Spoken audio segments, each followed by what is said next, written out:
আশা করি সবাই ভালো আছেন। শতভিষা নক্ষত্রের রাশিফল বলবো আজ। শতভিষা নক্ষত্রের রাশিফল আপনারা সময় মতো পাচ্ছেন না, তার মূল কারণ ভিউ কম হওয়া। আমি এই মাসে অনেক আগে থেকে রাশিফল দেওয়া শুরু করেছি, এই জন্যই মূলত আপনারা রাশিফলটা পাচ্ছেন। তো আপনারা কমেন্ট করবেন, আপনাদের ভিডিওর ভিউ যদি 5,000 ক্রস করে তাহলে আপনারা আবারও আপনাদের কমেন্টের ভিত্তিতে ভিডিও পাবেন। তা আমি আলোচনা শুরু করছি।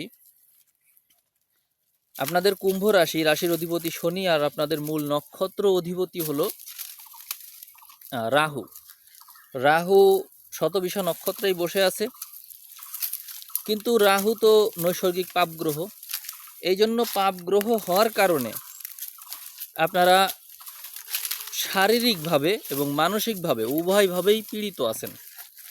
আপনাদের মধ্যে আবার মনোবলটা ভালো আছে, এগিয়ে চলেছেন যে কোনো কাজ নিয়ে, কিন্তু পরিকল্পনা ঠিকমতো করার সময় পাচ্ছেন না, অর্থাৎ তাড়না সৃষ্টি হওয়া। আমি সিম্পল উদাহরণ দিয়ে বোঝাতে পারি।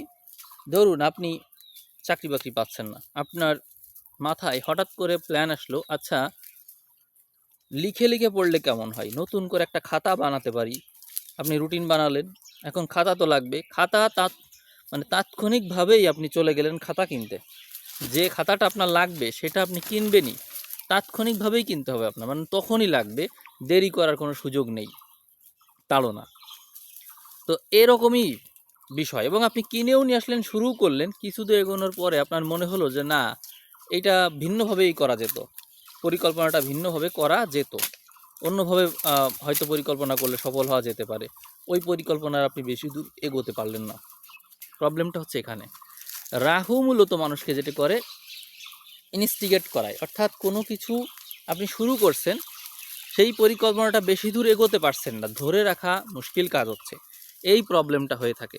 তো আমার পরামর্শ হচ্ছে যে আপনার মধ্যে স্থিরতা বৃদ্ধির জন্য আপনি মেডিটেশন, প্রাণায়াম যদি করতে পারেন তো বেশি ভালো হয়। কারণ হচ্ছে এটি আপনার মধ্যে স্থিরতা আনতে পারবে। শ্বাসের ব্যায়াম যদি করতে পারেন, শ্বাস ধীরে ছাড়ার এক্সারসাইজ যদি করতে পারেন, ভালো। আপনার অপরচুনিটির কিন্তু অভাব নেই। কিভাবে অভাব নেই আমি এক এক করে বিশ্লেষণ করে বোঝাচ্ছি কিভাবে অভাব নেই।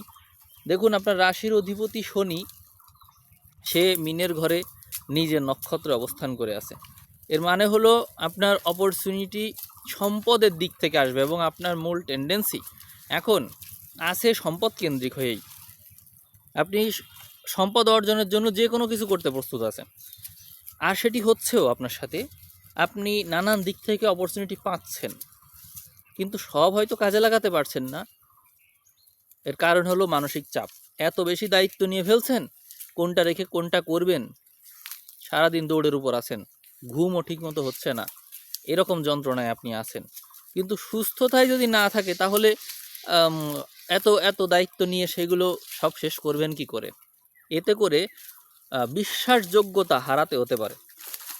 এই জায়গাটা একটু বুঝুন। বিশ্বাসযোগ্যতা হারানো অর্থাৎ আপনি যদি কোনো একটা কাজ করছেন, ঠিক আছে মানলাম, আপনি কোনো একটা কাজ করছেন, কিন্তু সেই কাজটা নির্ভরযোগ্যভাবে শেষ করতে পারলেন কিনা, অর্থাৎ আপনি যে কাজটা নিয়েছেন সেটি যদি ওইভাবে শেষ না করতে পারেন, তাহলে কিন্তু আপনার রেপুটেশনটা নষ্ট হয়ে যাবে। পরে আপনাকে অনুতাপ করতে হতে পারে। আপনার রাশিতে দেখুন, গ্রহ হিসাবে কতগুলো গ্রহ আছে, অনেক গ্রহ। মঙ্গল, তারপরে হচ্ছে শুক্র, বুধ, রবি, এতগুলো গ্রহ আছে। এখানে সপ্তমপতি রবি থাকার কারণে বিপরীত লিঙ্গের মানুষ, তারা আপনার জীবনে প্রভাব বিস্তার করবে। এবং ওই দিক থেকে আমরা যদি দশমপতিকে দেখি, দশমপতিও মঙ্গল, সেও এখানে আছে। অর্থাৎ দশমপতি থাকছে, সপ্তমপতি থাকছে, ব্যবসা বাণিজ্য, কর্মক্ষেত্র, সব কিছু ভালো, সব। আর আপনার আয় ভাগ্যের কথা বলবো, একাদশপতি বৃহস্পতি, সে আপনার ঘর থেকে সরাসরি পঞ্চমে আছে। অর্থাৎ আপনি নিজের প্রচেষ্টা, প্রতিভা, বল, এগুলো কাজে লাগিয়ে ভালো করবেন। শুক্রও কিন্তু থাকছে, শুক্র পজিশনে থাকছে, এবং শুধু শুক্র যে পজিশনে থাকছে তা কিন্তু না, শুক্র শনির সাথে একই নক্ষত্রে 5 থেকে 20 তারিখ, এরকম একটা দীর্ঘ সময় শুক্রকে আপনারা পেয়ে যাচ্ছেন। এই শুক্রের পজিশনটা আপনার জন্য খুব হেল্পফুল, এবং শুক্র আপনার রাশি সাপেক্ষে রাজযোগকারী গ্রহ। অতএব শুক্র যেহেতু শনির সাথে একই সাথে থাকছে, আপনার সময় তো খারাপ হওয়ার কোনো সুযোগই নেই, তাই না? আপনার সময় খারাপ হওয়ার সুযোগ নেই, কিন্তু বিভ্রান্তি আছে। বিভ্রান্তি কেমন? ওই যে সপ্তমে রাহু, সংসার জীবনের বিভ্রান্তি। আপনি যদি ভুল মানুষকে এই সময় বিয়ে করে ফেলেন, কারণ অ্যারেঞ্জ ম্যারেজের সম্ভাবনা বেশি এই সময় আপনার। রিলেশনশিপ থেকে বিবাহের চান্স যতটুকু আছে তার চেয়ে বেশি চান্স হচ্ছে অ্যারেঞ্জ ম্যারেজ। বুধ আপনার এইখানে থাকছে, পঞ্চমপতি বুধও এখানে থাকছে, সপ্তমপতি রবিও থাকছে, শুক্র থাকছে, রাহু থাকছে। এই সবগুলো গ্রহই হচ্ছে বিবাহকারক আপনার জন্য। তাতে করে রিলেশনশিপের বিবাহ যেরকম আপনার মাথায় চেপে বসবে, আবার হচ্ছে অ্যারেঞ্জ ম্যারেজও মাথায় চেপে বসবে। দুই পক্ষ থেকেই আপনার উপর চাপ থাকবে, কিন্তু যে বিবাহে সম্পদ লাভ হয় আপনি মূলত সেই দিকেই ফোকাস করতে চাইবেন। আমি জানি না আপনার মনের কথা আপনি খুলে অন্যকে বলছেন কি না, বা আদৌ বলবেন কি না, কিন্তু সত্যিটা এইটাই যে আপনার মূল টার্গেট হচ্ছে সম্পদ অর্জন। প্রাপ্তি যোগটা আপনার ভালো দরকার, কারণ সম্পদের ঘরে বসে আছে শনি, মানে আপনার রাশির অধিপতি শনি, আর রাহু তো রাশিতেই আছে। এই জন্য এক্সারসাইজ করার মেন্টালিটি বেশি থাকবে আপনার। শরীর স্বাস্থ্যকে অধিক গুরুত্ব দিয়ে শরীর স্বাস্থ্যকে আরেকটু জোরদার করা, এই বৈশিষ্ট্য আপনার মধ্যে দেখা যাবে। আর আপনি প্রচুর পরিশ্রমও করতে পারেন। পরিশ্রম অলরেডি করছেন, কিন্তু শরীর যেন অসুস্থ না হয়, অনিয়ম করা। দেখা যাচ্ছে এমনও আছে অনেকে যাদের আয়ুটা ভালো, ফলে তারা এত বেশি পরিশ্রম করে শরীরকে মোটেই গুরুত্ব দেয় না।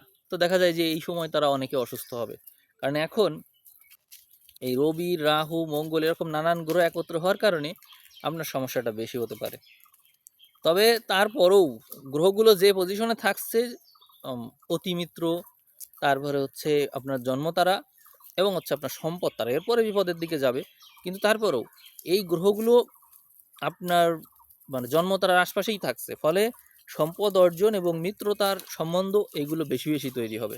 এগুলো আপনার জন্য অবশ্যই ইতিবাচক। আর স্বাস্থ্যগতভাবে একটু আপনাকে সচেতন থাকতেই হবে। আমি সবার আগে স্বাস্থ্যকে গুরুত্ব দিতে আপনাকে বলবো। যদি স্বাস্থ্য ঠিক রাখতে পারেন, তো অন্য দিক থেকে আর ভয় ভীতির সম্ভাবনা অত আমি দেখছি না। আপনারা একটু চেষ্টা করবেন, যদি মানে নিজের জন্য একটু সময় বের করতে পারেন। ওই যে প্রাণায়াম, মেডিটেশন এগুলো করার কথা বলা হয় না, আমিও সেই কথাই আপনাকে বলতে চাচ্ছি। যদিও আপনার মধ্যে হচ্ছে বিভ্রান্তি বেশি, এবং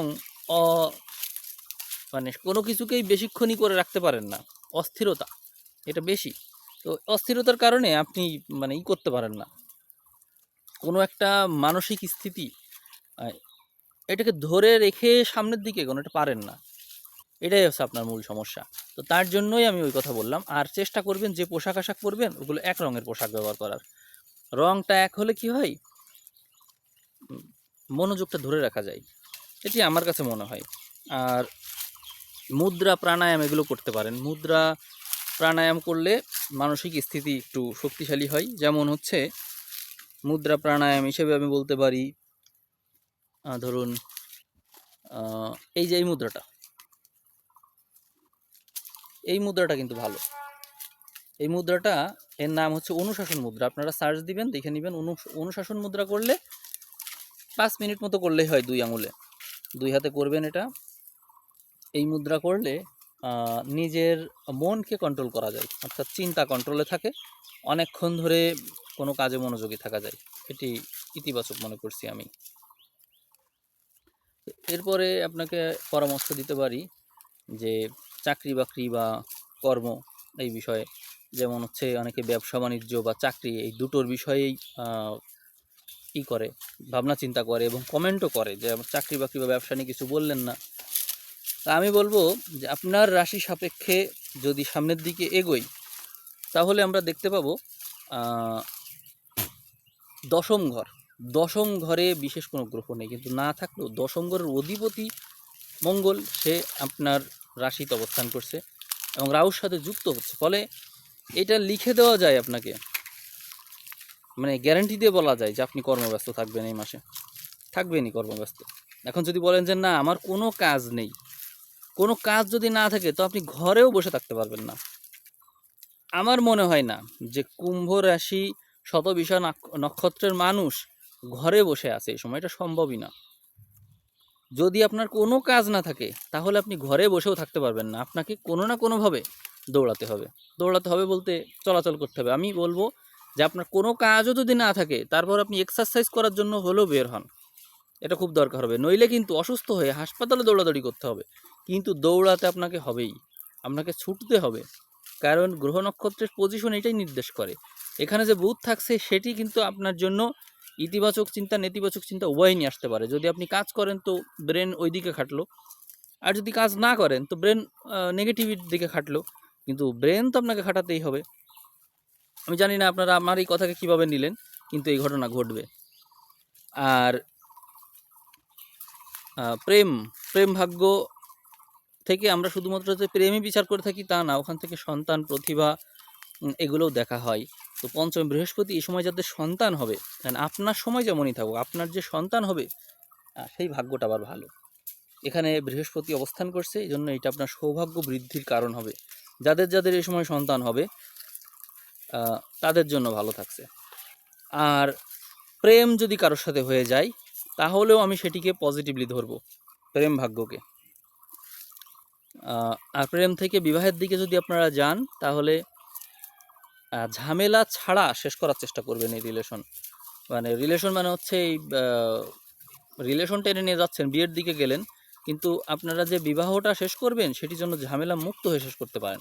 কারণ ঝামেলায় যুক্ত থাকলে এইটা সামনে আরও বাড়তে পারে। কারণ এই আপনার যে তারা, এই তারা পরবর্তী দিকে ঝামেলার দিকে যাবে। জন্ম তারার আশপাশে যে তারাগুলো থাকে এগুলো ইতিবাচক থাকে, আর পরবর্তীতে সামনের দিকে যখন এগোতে থাকে তখন কিছুটা নেতিবাচক হয়। এই জন্যই আমার এই পরামর্শ। আপনাদের প্রাপ্তিযোগ এখন বলবো কথা। প্রাপ্তিযোগের ঘরে প্রাপ্তিযোগের যে অধিপতি বৃহস্পতি তার দৃষ্টি আছে, এইটা আপনার জন্য ভালো। তার মানে বোঝা যায় যে যারা কর্ম, ব্যবসা, চাকরি ভাগ্য, নানা রকমের নিজের মতন করে কাজ করছেন, এরকম কোনো কিছু যদি থেকে থাকে আপনাদের, তাহলে আপনাদের প্রাপ্তিযোগটা ভালো থাকছে। এমনকি বিভিন্নভাবেই আপনি যদি কোনো কিছু নাও করেন, গিফট হিসেবেও আপনি পেয়ে যেতে পারেন অনেক কিছু। প্রাপ্তিযোগ আপনাদের ভালো। আপনারা দেখবেন মার্চ মাসে আপনারা কোনো না কোনো দিক থেকে আর্থিকভাবে লাভবান অবশ্যই হবেন, কিছু না কিছু পাবেন, এটা হবেই। কারণ ওই যে প্রাপ্তির ঘরে বৃহস্পতি, নিজ ঘরের অধিপতির দৃষ্টি যদি নিজ নক্ষত্রে থেকে নিজের ঘরেই থাকে, তো সেখান থেকে ক্ষতির তো সম্ভাবনা নেই, বরং প্রাপ্তিযোগটা অনেক শক্তিশালী হয়। এই জন্য আমার এই কথা বলা। আমরা গৃহযোগটাকে একটু দেখব। সাধারণত গৃহযোগের অধিপতি দ্বিতীয় ঘরে থাকলে তাদের গৃহযোগটা শক্তিশালী হয়। আপনাদের যেহেতু গৃহের অধিপতি হচ্ছে এখানে শুক্র, এবং শুক্র 2 নম্বর ঘরে থাকছে, সম্পদের ঘরে, এই জন্য জমি জমা কেনার সম্ভাবনা বেশি থাকছে, এবং ওখানে ইনভেস্ট করতে পারেন, এরকম একটা পসিবিলিটি আছে। আর বাড়িতে ইনভেস্ট করা বা হচ্ছে বাড়ি নির্মাণ করা বা সেখানে ঘরকে আর একটু ডেভেলপ করা, এরকম বিষয়ে ইনভেস্ট করতে পারেন, এই সম্ভাবনা আছে। আর শিক্ষাক্ষেত্রে আবার উন্নতি আছে। আপনারা যারা উচ্চতর ডিগ্রি নেওয়ার জন্য ভাবছেন, বিদেশে যেতে চান, মার্চ মাস আপনাদের জন্য অত্যন্ত ইতিবাচক একটা মাস হিসেবে দেখা হচ্ছে। কারণ এখানে আপনাদের রাশিতে যে পরিমাণে গ্রোথ আছে, আপনারা তো জানেন, যারা অ্যাস্ট্রোলজি জানেন তো ধারণা তো আছেই। আপনাদের রাশিতে অনেক গ্রহ, আর এই গ্রহ আপনাকে নানান অপরচুনিটি দিবে, আর এরকম অপরচুনিটি আর কেউই কিন্তু পাচ্ছে না ওইভাবে যতটা আপনারা পাচ্ছেন। এবং এটা মূলত আপনাকে ছোটাতে চাইবে। তা আপনাকে শারীরিকভাবে সবার আগে সুস্থ থাকতে হবে, এই কথা আমি আবারও বলছি। আর ভিডিও ভিউ তো অত বেশি হয় না, এই জন্য আমি ভিডিও বড়ও করছি না। আপনাদেরকে আমি বলবো যে ভিডিও ভালো লাগলে শেয়ার করবেন, কমেন্ট করবেন। কমেন্টের ভিত্তিতে আমি পরবর্তীতে আবার ভিডিও দেব, কিন্তু কন্ডিশন একটাই, কন্ডিশন হচ্ছে ভিডিওর ভিউ যদি 5000 হয় তাহলে আপনারা ভিডিও পাবেন, নইলে পাবেন না। আর পেতে পারেন পেইড ভিডিও হলেও, অর্থাৎ কেউ যদি এর জন্য পেমেন্ট করে, ভিডিও দেওয়ার জন্য পেমেন্ট করে, অর্থাৎ কনসালটেশন করবে। কনসালটেশন করলে জন্ম সময় যদি রবি, চন্দ্র অথবা লগ্ন শতবিশা নক্ষত্রে পড়ে, তাহলেই কেবল আপনারা ভিডিও পাবেন। যে মাসে করবে ওই মাসের ভিডিও পাবেন। এই ছাড়া সম্ভব না আপনাদের ভিডিও পাওয়া। তো এইটা জানালাম আপনাদের, আপনারা অবগত থাকলেন। তা আমি তাহলে এখানে ভিডিও শেষ করছি। আপনারা সবাই ভালো থাকবেন, সবাইকে অসংখ্য ধন্যবাদ।